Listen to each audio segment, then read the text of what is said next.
We're five daughters. Yeah, that's a big family. Yes, Wow. yes. And there's no such an American dream. Oh. Came after my dad's family. Oh. And my mom's get help.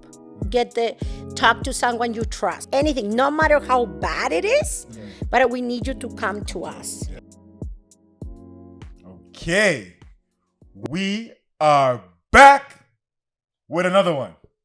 Scat, bro. We are back in the building with another episode Yes, of sir. the Grind Theory podcast, Yes, sir. where it is our mission to inspire and motivate our listeners by sharing the authentic stories of our guests, their Sir. individual struggles and obstacles, Yes, sir. how they have overcome them, and what they have learned from them. Now, first things first, As always. what do we always do, Ori? Let's give thanks to the big man. Yes, we got to give thanks to the big man, first and foremost, because we wouldn't be here without him. 100%. And we don't think our guests would be here without him. Our listeners wouldn't be here. True. We got to thank him for giving us safe travels to and from the podcast, especially with the weather that's going on right now outside. Yeah, it's... I slipped the other day, but it's okay. I'm strong. Bounce back. So I rest my case. It is no roasting day for Aquille. yeah, today I'm good today. You're good. Nah, So maybe. so We'll so see. so I've been good the last 2 days, the last two episodes. So as you guys noticed, we have Ori back to this episode. Yes, sir. We didn't have him last episode.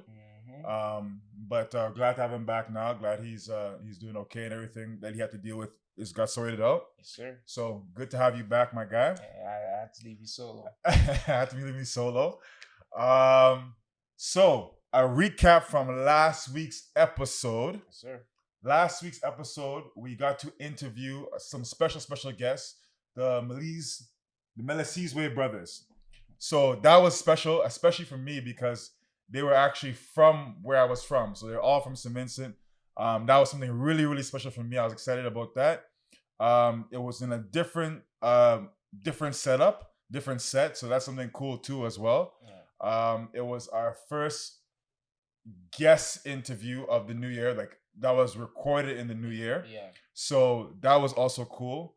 Yeah. It was a really, really cool episode. Some of the things that we highlighted in that episode, some of the key things that were highlighted in that episode was one, the importance of roles, understanding and starring in your roles.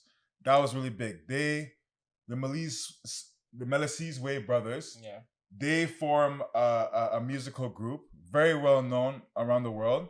And each of them, uniquely talented, but they all come together to form a great group, but they all understand their roles within the group. Yeah. And so because of that understanding of their roles, it helps them to be able to improve and get better. So that was a really big thing. Also, the importance of mindset. Mindset was a theme that came up a lot too in that episode, because the mindset of being successful, the mindset of being able to get back when you're stuck, when you're having an off day, when it's not, you're not inspired, you're not motivated. How do you get back on track? They're really big on mindset, constantly getting in the right mind, gold mind, right? Also, another really big topic that they had was constant improvement, constantly improving. So staying focused, staying consistent, and getting quality time into your craft. Yeah. That's the only way to get better. You can't get better without putting in time. Like I'm not gonna become a better basketball player if I never play basketball. True. Right? You gotta put in time into what you love, into what you want to do. So that was a really, really cool episode. And lots of really cool gems. You guys have to stay tuned and watch that one. Yeah. But today, Yes, sir. today, we got a special guest in the building. So this guest, I actually met her through her husband. One on the previous job that I had. On my very last day when I was about to leave that job, I met her husband. I had seen him a couple of times before we had talked, but we really started talking this time. And he told me about his wife, who also had a business, and we all kind of connected. And when I got a chance to connect with her, she's just this very bubbly, very happy personality that I really, really enjoy. Lots of very, very good vibes. So, to introduce Sir.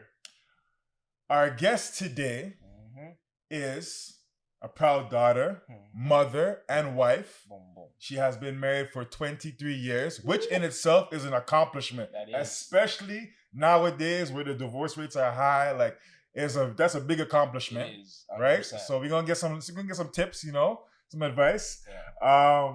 Not only that, but she was also in the hotel industry for a number of years, where she was able to work herself up to being a manager. She stayed in that field for a number of years before transitioning into wealth creation. So she is a business owner in the financial sector, and one of her passions and her goals is to help people find financial freedom, not only for themselves, but also for their families, and to help them to be able to pursue and turn their dreams into realities.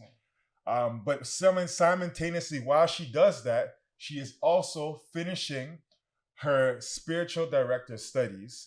So she's not only a businesswoman, not only a mother, not only a wife, not only a daughter to her mother, but she is also a very God-fearing woman who finds ways to always put and involve God into her craft. Yeah. And without further ado, Boom, boom. we would like to introduce Sure. Maria Zapata.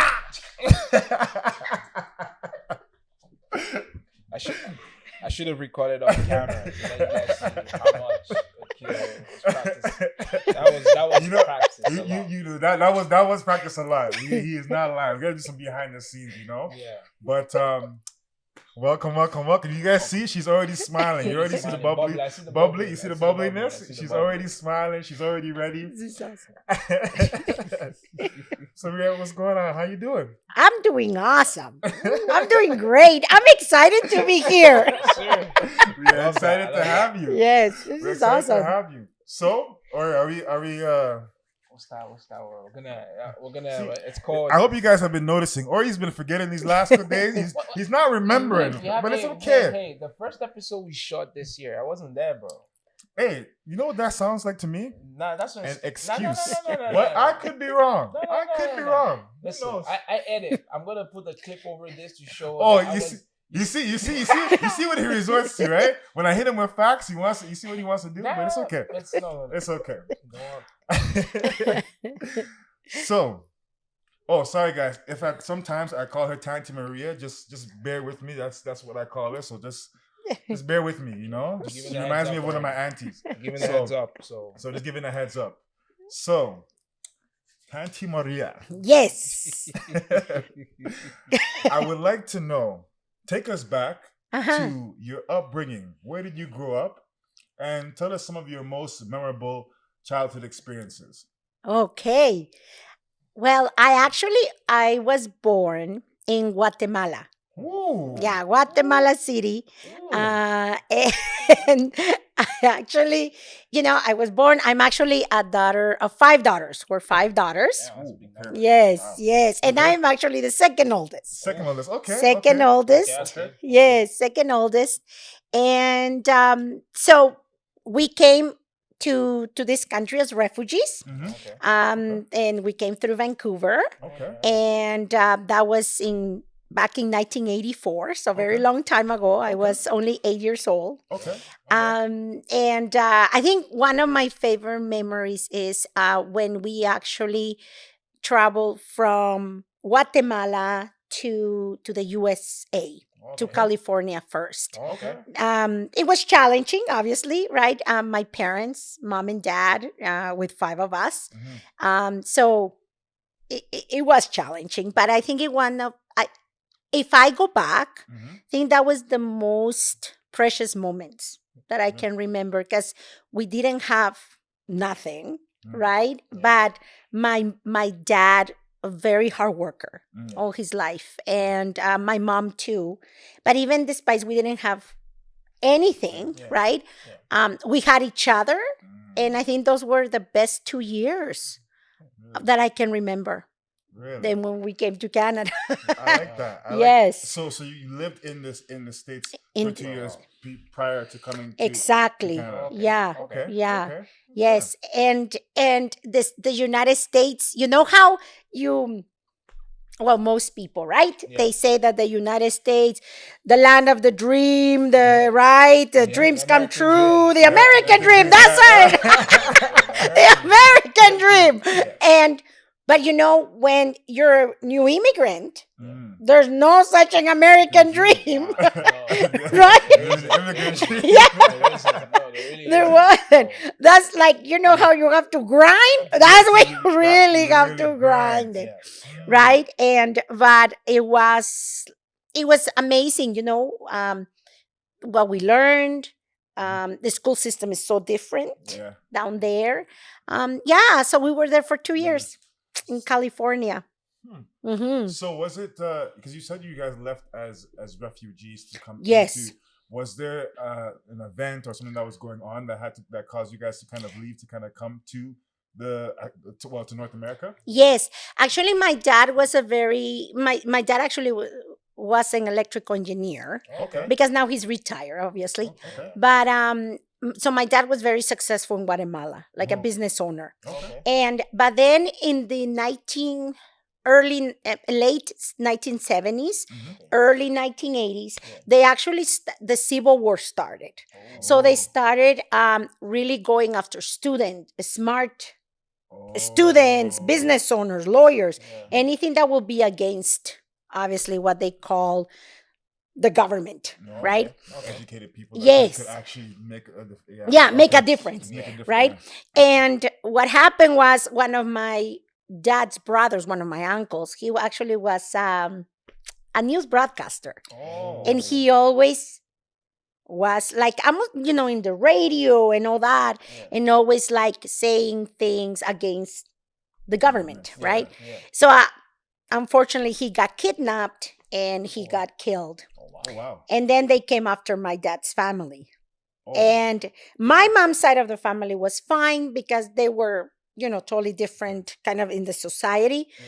But my dad's family, that's why we had to leave. They gave us only 48 hours to leave the country. Really? Yeah.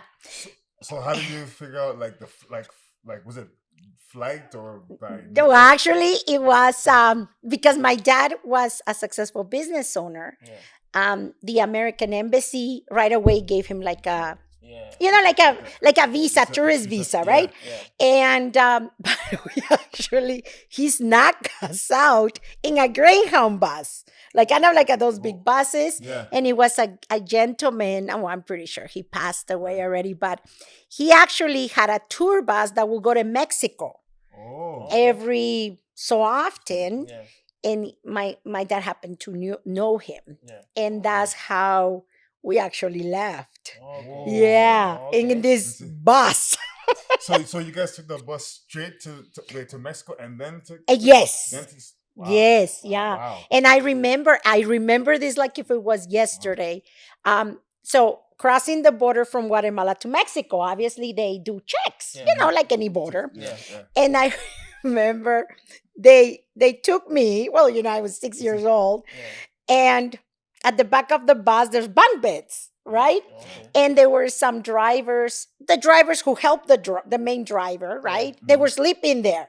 And they kind of go, okay, we're gonna put her here, right in the middle of this man. And I just remember, I'm like, and they knew, so they kind of go, okay, yeah, she can hide here, right? But they hide us.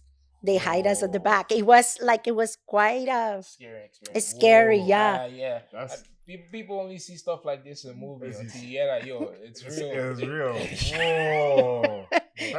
This is real. I don't know if you kind of remember, but like, what was your mindset when that was happening? Because I guess you were younger too, so maybe you didn't understand fully what was happening right at the time.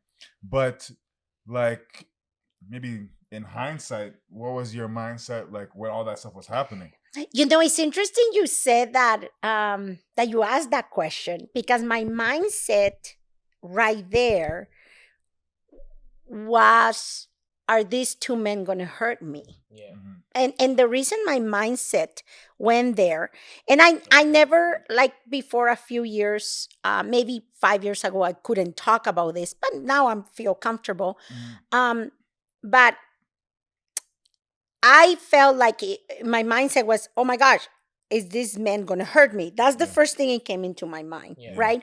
And the reason I believe that came into my mind was because when I was, maybe I was 6 years old, right? But in that short period of time, right, I actually got sexually molested by an uncle. When I was very young, right? So I think that was my mindset then, right? Because I saw this, even though they were not going to hurt me, but in my mind, it reminded me of that. So it was very, very interesting how now as an adult, right, you can actually see. You can actually see clear. Wow. Yeah. Wow. That's a lot of experiences at such an early age to kind of go through. First, having that happen with your uncle, and then to have to run pretty much like for your life, pretty much. Yes. Right? Yeah. That's wow. I don't know. I don't know if you'd like to go into that, but kind of when that sexual assault happened, what would you be able to tell us kind of what happened? Like what was the thought process kind of? Well, see, when that happened, what happened was because remember my dad's family was being pretty much persecuted, right? Yeah. But my mom, we lived in the city. They live almost in a town. So when my dad said to my mom, we need to bring my brothers, which is, he's not the uncle that was dead. He was such a great man. I still remember his name was Edgar. And but when he brought his brothers, I guess younger than my dad, right? Well, we were all girls, right? But when that happened, right? I was a child, right? But my mind always went into that I always felt something was taking care of me. Not understanding full who it was. But I always I'm like, now I know it was God, like the Holy Spirit and God that was protecting over me. Right? And I knew that, I don't know, I almost felt like I always have a purpose. Right? Always have a purpose. I like that. Yeah. I like that. That's cool that you still felt like that even at such an early age. You were able to feel that kind of presence, and then I guess now as you've gotten older, you've been able to really like take in how that's really like either God has been there for you since Yes. you were younger, right? No, that's so did that happening affect your mindset in any way in your younger years? Was it something that you had to like overcome, or? No, actually, it's kind of like it comes. So almost like, because I had to see this uncle again because they all immigrated to Canada eventually, right? So I had to relive a bit of that, maybe when I was 10 years old, right? But I remember I was so afraid. I didn't want to go to my grandma's house or anything like that, right? But my parents didn't know why, right? However, I kind of blocked it. I blocked it. Shut yourself off. Yes. Off from thinking about it. Exactly. So I shut it down. So, but I was always really afraid of being alone with guys or being alone, right? Even when I got married, I was just like, oh, right? And my husband knew about it after, like, before getting married to him and everything. But it was something that it did affect you. It affects you, right? Because then memories start coming, not when you're young. They start coming when you're like 20, 21, when you have kids, when you become a mom, right? Wow. Yeah, and that's what really starts hitting you. Oh wow. right? Yeah. Wow. Mm-hmm. Yeah. So, let's take 1 minute. I don't. Is the audio? It's working. Scream. Hey, what's up? What's up? What's up? It's What's up? What's working. up? So just like your levels, Okay. the pitch she has is a bit higher, so it's actually Okay. picking it up a little. No, I more. just wanted because I just seen that it's so low, right? I just Nah, want to make sure. yours is working. Okay. So on that note, what advice would you give to maybe somebody else who has been through a similar experience? Like, how were you able to overcome those that fear that you had initially of a man and stuff like you've been able to be married now for 23 years. So how were you able to kind of overcome that? I will say to someone that has gone through it, and as soon as the memories start coming, get help. Talk to someone you trust, first of all, right? Yeah. Talk to someone you trust. Get healing of some sort, right? Like for me, it was inner healing through Jesus. That's how I, overcome the healing. Don't let it eat you inside, right? Because the more you let it eat it inside, the more hurt you're going to do to those you love. Right? And it will trigger down because it triggers down. But as humans, we start just blocking things. And if we don't deal it right away, it can actually damage it the long run. And I've been married now 23 years, and I was doing the math. I'm like, oh, wait a minute. 1998 minus 2022. I'm going to be 24 years this year. So I was like, oh my gosh. But I have to say, 7 years ago, I actually was almost going to end my marriage because I was so immersed in my work, right? But what I was trying to do is block that, right? Those feelings that was blocking me, that coming up, right? Because who do you know? Yeah, my husband knows, but who do I trust enough to say this, right? And now I can talk about it because I got the inner healing. I got the healing that I needed, right? So if I can talk to those, there's lots of kids that have been molested or whatever, indirectly, directly, right?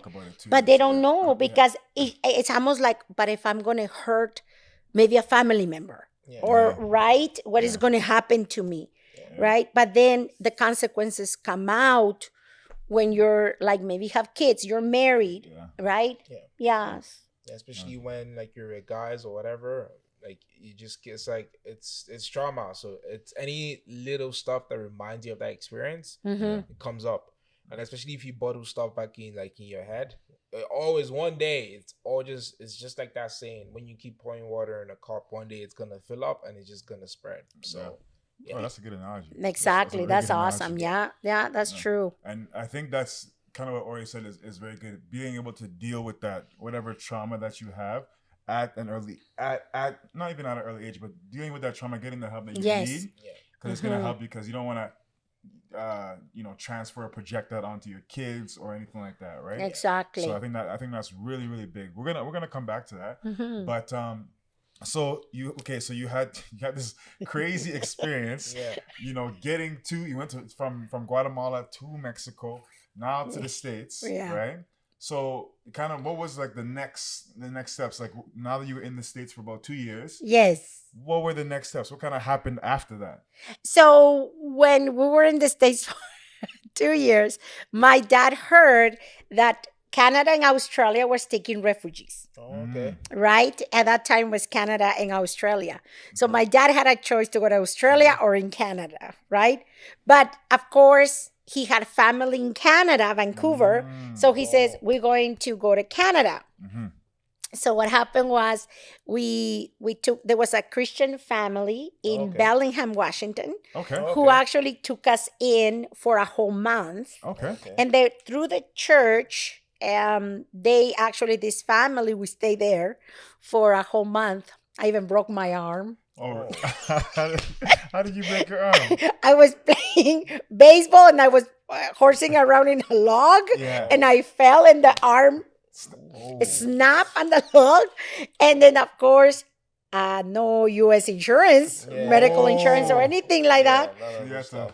Yeah, so the church had to pay Oh. for my stay in the hospital, and they had to sedate me because my arm went like this in the two bones. Yeah. And so, yeah, I was a very expensive person in the U.S. and Oh, So you. I don't. Wow. yeah, that's a wild experience. yeah, Yeah, because I know like I broke my hand before, and it's a scary feeling, especially you dancer where you adjust stuff. Yeah. You don't want to go through that. But you know what they say, guys? What doesn't kill you Happy, makes bro. you stronger. Exactly. Her hands are strong Yeah. now. very strong. I'll add something to what you're saying. As you said that, it's also saying you don't know how it feels until you experience it. That's very true. That's It- very it's- true. It makes you stronger, but I'm even having flashbacks. It's scary. It's scary. It's scary. scary. Did you think? Wait, you didn't think you were gonna get your arm back, or what? I mean, you thought you were going to actually, use your arm? no. It's just that for like I don't know how long was like did you have like I can't remember what The they call it. cast? The cast, Cast. yeah. Because like when you lose your hand, like Yeah. you really start to realize like yo How much this- you use how it? How much often you use it? Yeah. That's Yeah. true. That's very true. So it's I know. No, that's actually very true. Now that you say that, that's very true because I remember when I was in the hospital and I couldn't, I wasn't allowed to move and I was just laying on my back, and I was just in there for 2 weeks, right? yeah. So when you finally get to start to walk, like I couldn't even, like I was like shaking, like I couldn't stand up straight. So you realize how much you're not using your body and like how much you use it every day. Yeah. It's kind of scary. So, okay, so you had broken your arm. You're Yeah. in the hospital now. so now, what did you guys? So you guys came to Canada. You didn't want to go to Australia? Yeah, my dad. I wanted to go Australia. Okay, because I would have wanted Yeah. to go to Australia. Yeah. The distance, it's not a short flight compared to like states in Canada. Yeah, I guess so. Yeah, that's true. That's true. But immigrating, But the weather, man. I guess. bro, immigrating with the distance and then money, like you already have a family in Canada. Yeah. Like, that's Yeah. easier. If you flew to Australia, like you have to go there and try like Start from figure new. Alright. Yeah. That's very true. That's actually very true. That's very true. So- That's very true. So, sorry, go ahead. No, you go. So, did you come? You guys came straight to Vancouver, or you came to Alberta?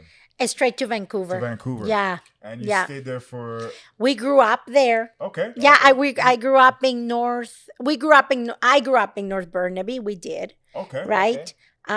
So we stayed there pretty much until 1996 Okay. when my eldest sister got married. She married a military guy. Okay. Yeah, she's been married for 26 years. Oh wow. Okay. And of course, us being from a culture we are, Yeah. what the sister moves with the husband here, she's trying to get away from us, right? Yeah. No, but then the clan comes after.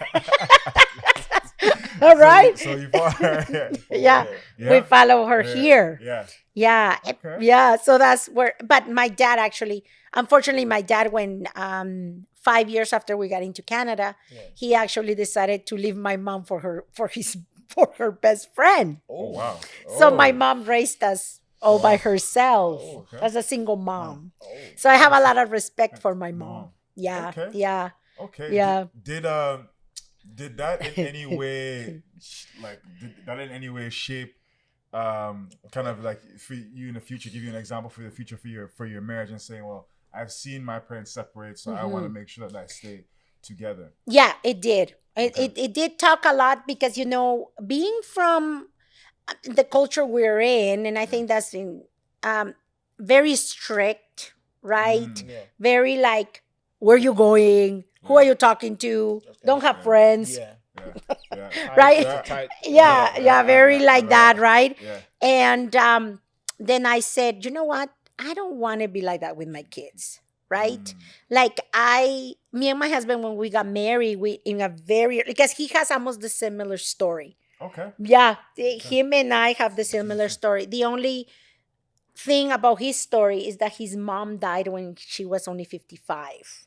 Same story, but his mom passed, right, Okay. in Dominican Republic.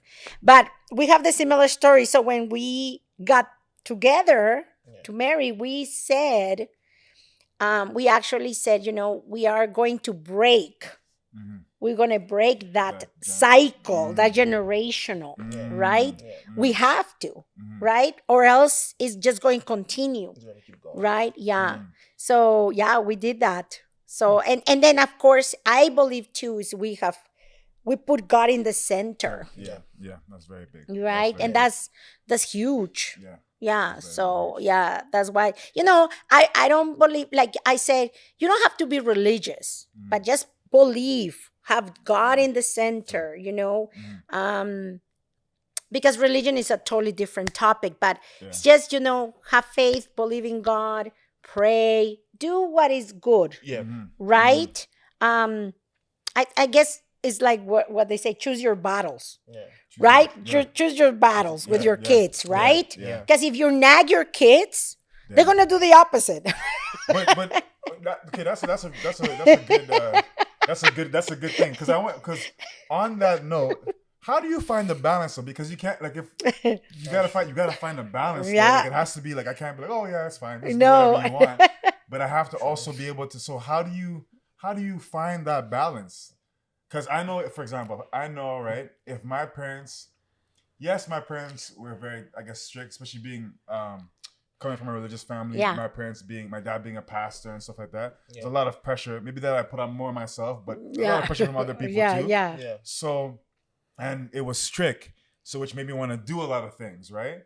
But at the same time, a lot of the lessons, if they didn't discipline me in the ways that they did discipline me, I don't think like talking or other things would have worked as effectively with me. So like, how do you find like that balance? Because I think that's a hard. I don't know. So what have worked with me and my husband normally was like, I always being very tough. I'm the toughest, right? Okay. My husband he's quiet and he listens, right? But one thing that we did agree, I remember Zaori must have been 2, and he says, I always got spanked with any reason, like the spoon across anything, the spoon, right? Anything they had, right? And he says, and I don't believe, he says, yes, that's fine. He says, but I don't believe that is effective. That's what he said, right? So we always had this balance, like, so as our kids were growing up, right, our girls, right, we have always put a very set of rules. Like, these are the rules, right? You don't break them, right? Or else there's consequences, right?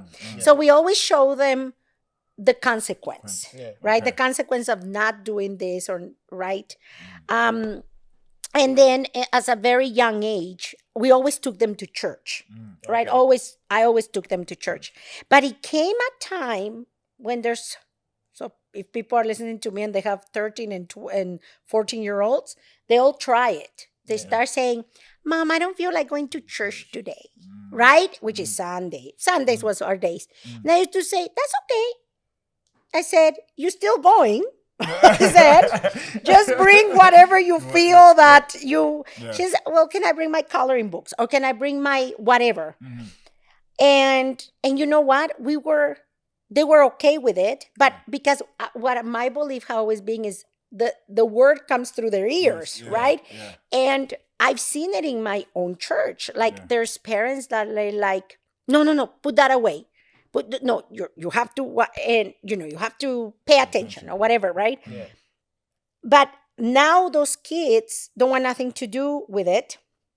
And they have said to them, well, we're not going, right? And the parents like, oh, okay, whatever. They don't want to go because they're busy or whatever. But I'm like, no, they're 12 and 13. Because I believe there has to be a balance, right? If it's okay, if they want to color, like my well, now she's 22, but when she was 14, she was fascinated with those rod blocks, like whatever. And I used to say, well, as long as she's sitting here with me, right? But I always had that balance, I guess, and I get that question a lot because even my girl, she just turned 22 last year. Okay. And She still lives at home. She goes to university online right now to University of Toronto. She graduated from King's, Okay. and now she's doing her master's. Okay. But she's 22, so she can literally say to me, "Mom, I'm going out. See you later, alligator." Right? Like she can. Yeah. But no, she texts me and she says, "Mom, I just got invited to a weekend in Otoko, right? Can I go?" Yeah. And I'm like, Not to yeah. ask, Yeah, right? Yeah. And I say, of course you can go, Yeah. right? She says, no, but I just still want to ask you and Dad. Yeah. But that's something that just comes from her now, like Yeah. the flowing, right? Yeah. But I have never said, she has always been allowed to do, right? But she knows the consequences. She knows, right? And it's amazing because even my 15, my 15 is turning 16 this year. And she's the same way, right? Like, we have that trust. They can come to us with anything, right? Because we have always said, you can come with anything, no matter how bad it is, but we need you to come to us, right? Because the support will be there, right? But I get that question a lot. They ask me that. No, it's interesting that you said that because even with my parents, right? I noticed that all the times I didn't want to go to church and stuff like that. Like there's lots of times I'm like, I don't want to go to church anymore. But the one thing that I know that I'm very grateful for that was beneficial was because I went to church, even if I wasn't always paying attention all the time. Yeah. Right?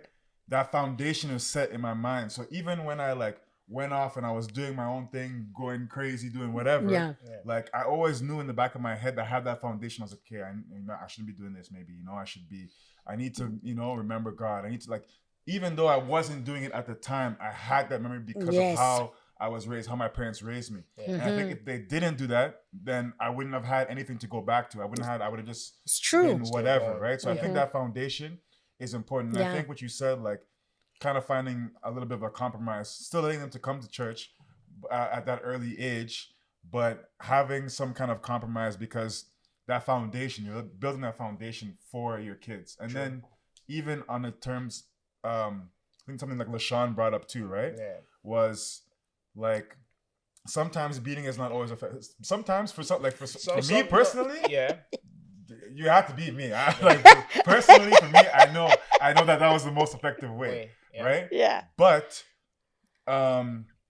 it's good that you show the consequence of what if I throw the bottle down, right? Yeah. What is the consequence? Oh, it's gonna break and then I might get in trouble or whatever. Yeah. But there's a consequence because in life there's consequences as well. Yes. So if your kid feels like there's no consequence to anything, then you're just gonna do anything and then it's gonna be way worse he might be in a way worse situation getting discipline from somebody else as opposed to getting discipline from his dad or from his mom in the house. Yeah. So I think that's a really, really cool point that you brought up there. Sorry. So okay, we kind of went off into kind of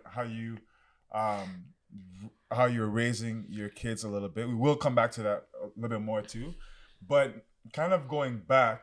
So now that you guys had been in Vancouver, you grew up in Vancouver, kind of, was there a difference? Obviously, was there a difference between Guatemala and being in Canada? What's the cultural difference? Yeah. What are some things that you noticed?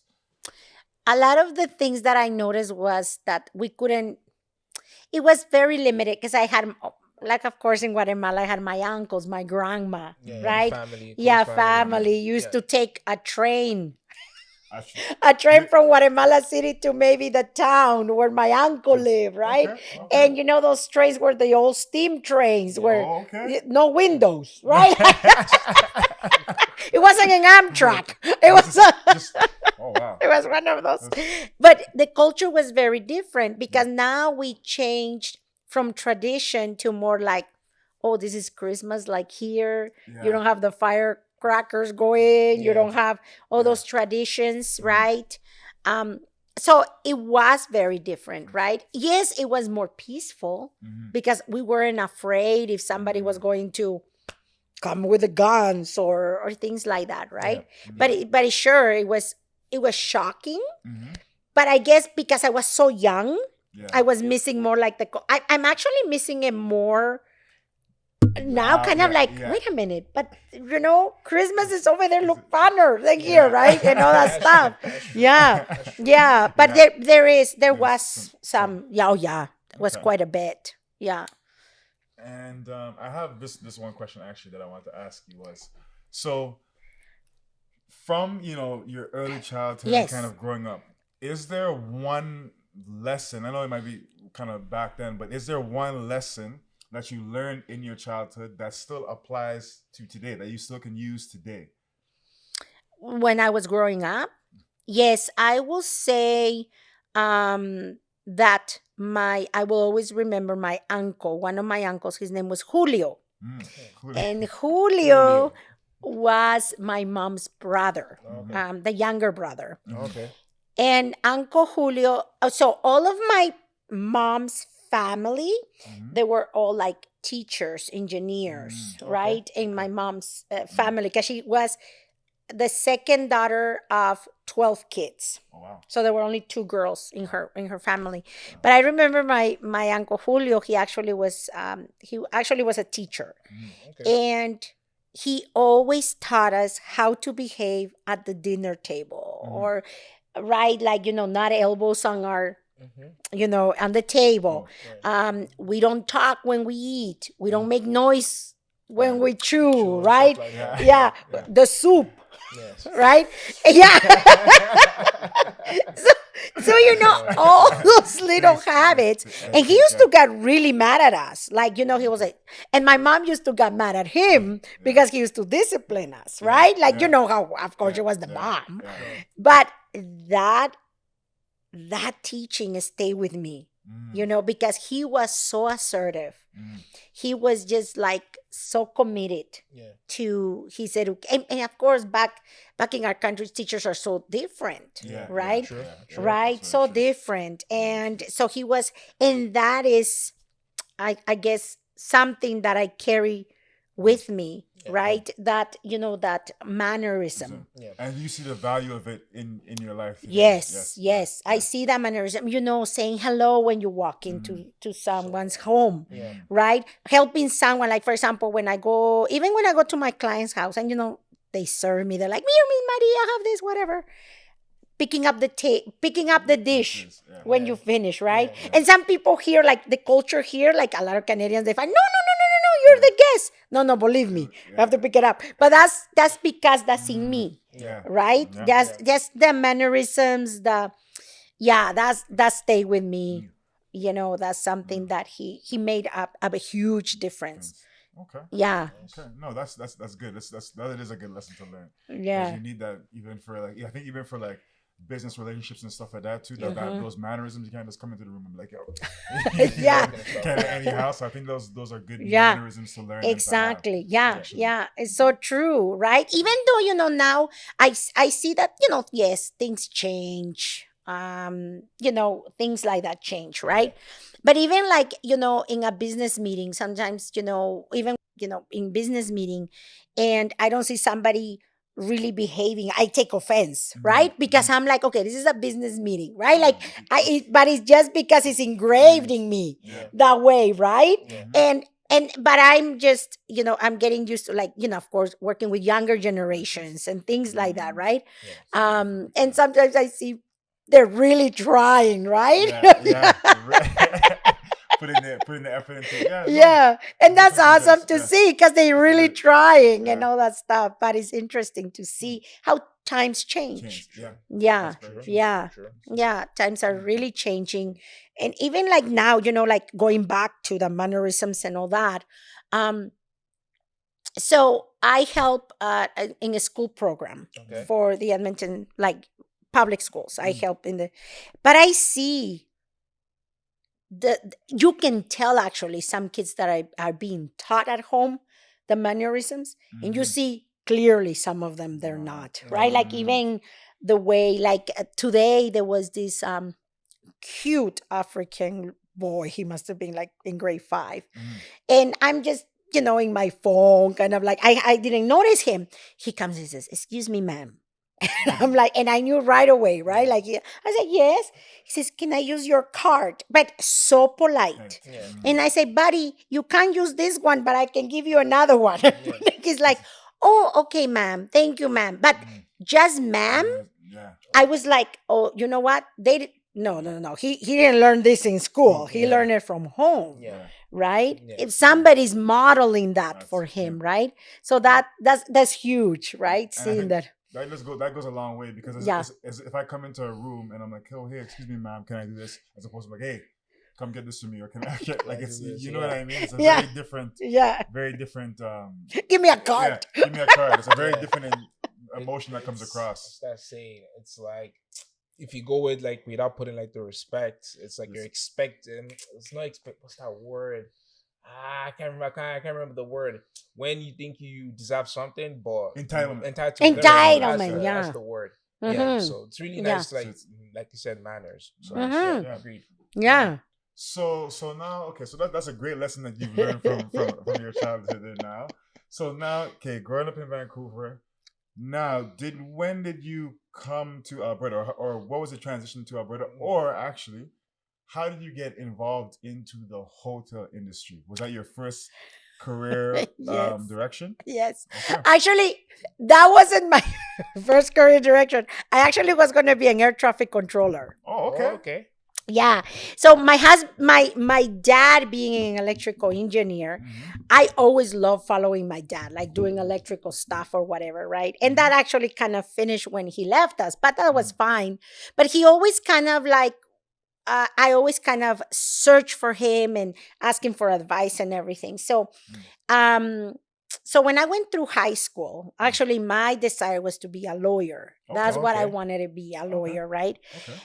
And you know how you have you heard like there's certain people that play a role and sometimes you listen to those people because they play influencing you. It can be a teacher or things like that. And Yeah.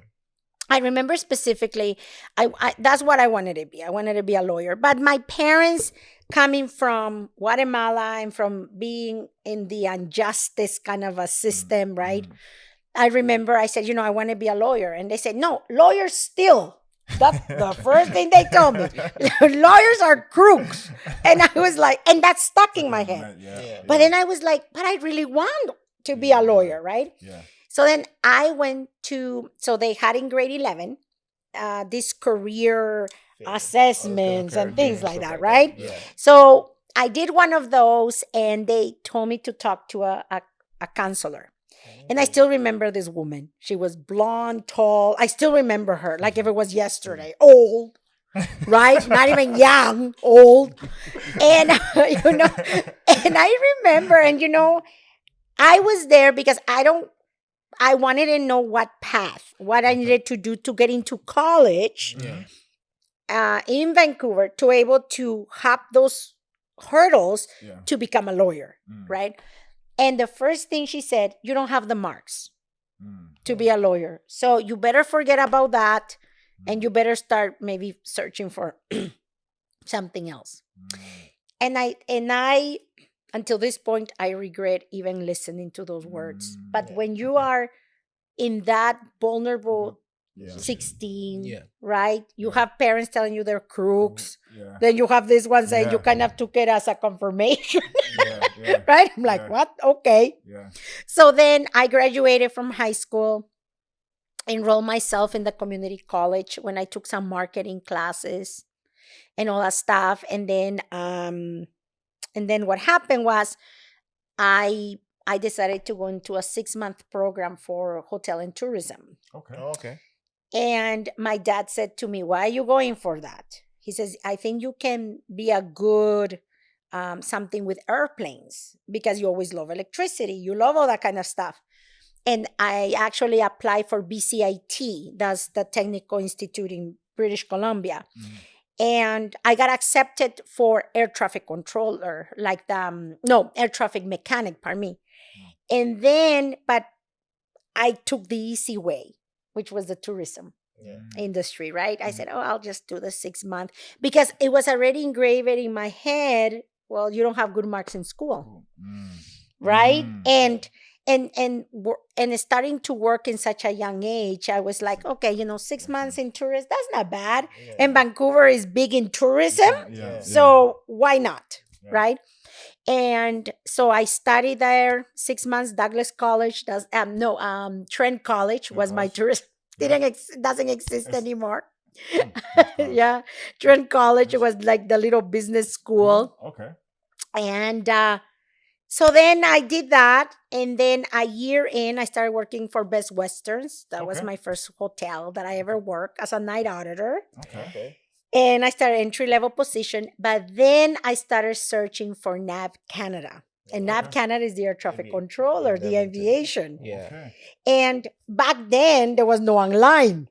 What's Oh, that? Yeah. Right? Yeah. So I remember ordering the books. I enrolled myself because NAV Canada used to have a program. They used to train their own air traffic Oh controllers. wow. Yeah. Okay. And the thing was, you needed to pass their aptitude test. Yeah. Mm. And they could send you anywhere in Canada. Like they could send you all the way in the North Pole. if they Yeah, wanted you, really? right? Yeah. To do that, right? Yeah. And I remember like ordering these books, studying with, and I challenged their exam. Okay. And I actually passed. Okay. Okay. But then what happened again? My fear came in again, Yeah. right? Mm. Because I always felt like, oh, is it? So I always have been, I see a bit of success, and Yeah, then I sure. always retract it, Yeah. right? Mm. So, and then I question what would I be now, If you had just stay stuck with that. right? Probably big. So just kind of touching on that, because even kind of what you said, that's happened to me at times as well, even. But I think one thing that stood out to me is just like words are powerful, Yes. Yes. right? The words that either that you say subconsciously to yourself, Yes. or that other people tell, especially if people that you hold in high regards, Yeah. Yes. right? Like if my sister tells me, oh, you know what, the podcast isn't that good, you're not doing that, like even if I don't think so, it will in my back of my head I'll be like, Yeah. oh man, because I hold her in such high regard. Yeah. Yeah. So like if you could go back, what would you do different? Would you do it differently? Would you go and pursue being a lawyer, or do you not regret that? No, I actually would pursue being a lawyer. Every time I think about it, I go in tears. Yeah, really. Yeah. So what advice would you give to somebody else who's in a similar situation as you, Yeah. and is maybe hearing that kind of feedback from somebody else? What advice would you give to them? Just go for it. Go It doesn't matter how hard it might look, Yeah. it can be done. Yeah. When you put your mind into it, it can be done. Mm. Don't listen. There's always, today, my coach put up a picture. Yeah. It was a room like this actually, and it was empty. Oh, okay. Yeah, and he said, "Those who tell you this, those who tell you that, Yeah. look, where are they?" Right? Something. Yeah, he Very put it. And I true. was like, "Oh Very my true. gosh!" Right? Very It's so true. So, just Very for true. those people, just go and do it. Yeah. Time is gonna pass anyway, Yeah. Yeah. right? Because I think the pain of regret Yeah. is the hardest, Yeah. Yeah. right? Is the hardest. No, Yeah. I definitely agree. Yes, there's some things that I wish that I did a little bit differently, but Yeah. I think that I also learn from those experiences, and I can still, I think, maybe challenge them in the future. But I also think that some of those, me not doing those things, created this path that I'm on right now as Mhm. well, right? Yes. But I definitely just going for it, in spite of what people might say, because I look back at some of the people, some of my friends, that some people were telling them the same thing, and they kept Yeah. going, and now they're where they wanted to be, right? Yeah. Yes. So I that's something that I really. So for anybody who's out there who's, just go for it. Just Yeah. do your thing, man. Just Do go your thing. for it. There's one saying I came across recently, which is like, what if you actually succeed? Like Mm. one day, like now, that's what I actually do now. I apply in my life is, if I'm trying to start something, whatever it is, and I'm having that self doubt, I'm like, I just ask myself, what if I actually succeed? And I just keep going, because like it's even when you start, like you're still gonna keep having that it always comes. That self-doubt always does. Always. You can't escape it. It's impossible. But like when it comes, I'm like, yo, what if I succeed? Like, what is if this actually works? Because like I think the biggest difference I learned is like between successful people and people that don't actually make it is that person that's successful actually kept going. Yes, That's- that's, that's the right. only difference. That's the only The difference. only only difference. Just that they kept going. Just that's kept the going. only- Just kept going. So yeah. And Yes. Ori just said something that I think is a very, very key point. See, oftentimes whenever you have doubt, you always question like what you said.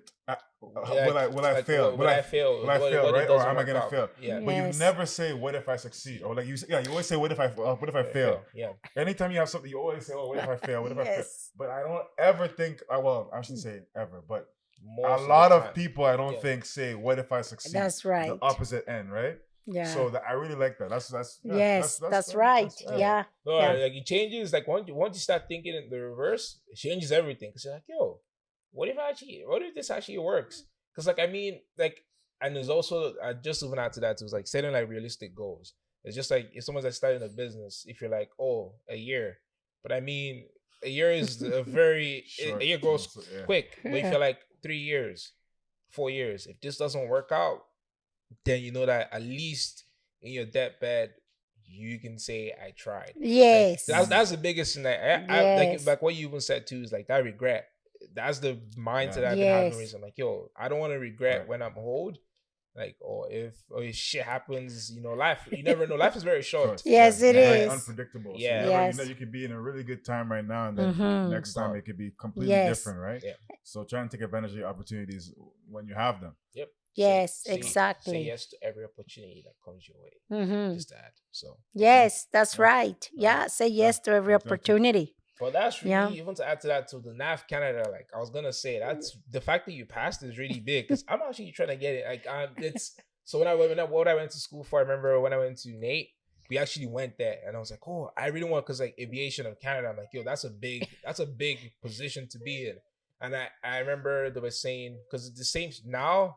Then I didn't know they were not actually training people, but like now. What they actually do is if you get employed, like they send you to Toronto and then you do like a world program and everything. They train Yes. you and stuff. So when you said that, I was like, the fact that you even passed showed that you had the will. Yes, So, yeah, yeah. yes. Self-studied and everything. I know, self-study because I was you. Yeah. Wow. Yeah, it was pretty amazing. So after you studied now and you even got into it, you still decided to go into the hotel industry. Right? Yes, yeah. So kind of what was the hotel industry like, and kind of tell us a little bit more about that. So the hotel industry is a beautiful industry because you get to meet so many people from different walks of life. And so when I started it, it was in this little hotel in Aldergrove. It was a Best Western. Love Best Westerns until this time. And my manager, I remember my manager, they actually were from India. Okay. But she was just a beautiful lady, like very beautiful. And I just started there, everything manual, you know. Everything by hand. In my hand. And then I actually had because I started as a night auditor, I was only 18, 19, around there. I had a really good trainer. His name his name was Rob, and he was way older, like he probably was in his 50s. Okay. And he was successful in his own world, right, in the hotel industry. Even though he said, I'm just a night auditor, he says, but I actually got myself out of drug addiction. Really? Yeah, it was just, his story was so inspiring, right? And he will always say, if you put your mind, you can do things, right? And he says, what is your goal to become a hotel? Yeah, if you put your mind into it, you can do it. Yeah, he will say that. He will say that to me. And that's where he says, what is your goal in the hotel industry? And I always said, I want to be a general manager, right? And then he's like, oh yeah, if you put your mind into it, you'll do it. And then, I just started working in Best Westerns at one point because in Vancouver it's really hard to get into the hospitality industry in the hotels Yeah. because it's union. Everything is union Okay. in the hospitality industry down there. Okay. And I used to work for three Best Westerns for the same owner. Best Western Aldergrove, Best Western Abbotsford, and Best Western Langley. Okay. Wow. Okay. Yeah. Okay.